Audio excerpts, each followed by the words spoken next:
adding this amazing, like 2-inch thick mattress topper to our mattress. Our fitted sheet has been popping off like crazy. It's like 11 or 12 inches with the mattress topper. So I went online and searched for an extra large deep pocket fitted sheet, and that's what I got. So let's try it on. This comes in a ton of colors. I got the white. Oh, there's a little label. It says top or bottom. With queen, I always struggle with which one is the side or the top. So let's put it there. Oh yeah, wow. Look at how long that pocket seam is. Oh my gosh. That is like double what our last one was. This is gonna be amazing. Not only is it not gonna pop off, it's so much easier to put on.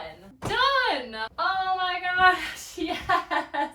Oh, I'm so excited. So here's the corner, and then look at that. Oh my gosh. Oh, it is like pop off proof. Really nice feeling and looking, washer dryer friendly. We are 2 weeks in, hasn't popped off once. I'm in love.